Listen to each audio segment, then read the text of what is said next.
కానీ దేవుడు ఏంటంటే దేవుడు తన సంకల్పం చొప్పున అలా కార్యం జరిగిస్తాడు. అలాగా దేవుడు నీకు భర్త అయి ఉన్నాడు, ఆయనే నీకు భర్త, ఆయనే నీకు స్నేహితుడు, ఆయనే నీకు స్నేహితుడు.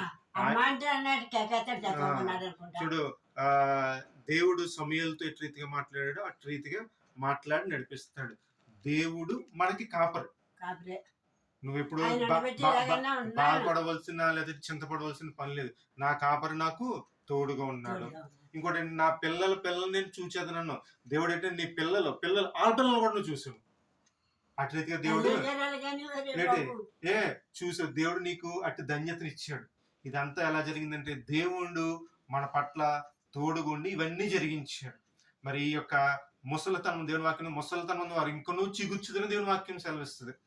ముసలితనం మంది ఏంటంటే మనం నువ్వు ఏం చేయాలంటే దేవునికి ప్రార్థన చేసుకుంటూ, ప్రభువా నేను నీ కొరకు అయా ప్రభుత్వాన్ని నీ పాదాల కనబడుతున్నాను, అనేక మంది నిన్ను తెలుసుకోవాలి అయా ప్రభుత్వాన్ని, మా కుటుంబాన్ని పట్టుకో ప్రభాతాన్ని, నేను నీ యొద్ద నుండి గొప్ప బహుమానం పొందుకోవాలి, నువ్వు నాకు కాపరుగుండు ప్రభాతాన్ని, నువ్వు నన్ను బలపరచు ప్రభాతాన్ని, ఒకవేళ నాకు కన్నీరు వస్తే కన్నీరు నువ్వు తుడు ప్రభాతాన్ని, అయ్యా ప్రభుత్వాన్ని నాకు కలిగిన సమస్తాన్ని చుట్టూ నువ్వు కంచి ప్రభుత్వాన్ని, అయ్యా ప్రభుత్వాన్ని మా యొక్క మనవడి విషయంలో ప్రభుత్వం వివాహం జరిగించు ప్రభాతాన్ని, నీ చిత్త ప్రకారం వివాహం జరిగించు, వారికి కలిగిన సమస్తాన్ని నువ్వు ఆశీర్వదించు, ఆ భూమి పంటను ఆశీర్వదించు, వారి రెక్కల కష్టాన్ని ఆశీర్వదించు, వారి రాకపోకల్లో తోడున్నాను. నువ్వేం చేయాలంటే ప్రార్థన చేయాలి వాళ్ళ గురించి. నన్ను కాపాడిన దేవుడు వారిని కూడా కాపాడుతాడు, వారికి తోడుగా ఉంటాడు. వారు కూడా ఒకనొక రోజున దేవుణ్ణి తెలుసుకుని దేవుని దగ్గరికి వస్తారు. మరి ఇవన్నీ నువ్వు ప్రార్థన చేసినప్పుడు దేవుడు మన ప్రార్థన వింటాడు. యాకోబు అలాగే ప్రార్థన చేశాడు. ప్రార్థన చేస్తే ఏం చేస్తాడు, నువ్వు నన్ను ఆశీర్వదిస్తేనే గానీ నేను నిన్ను వదిలిపెట్టను అంటాడు.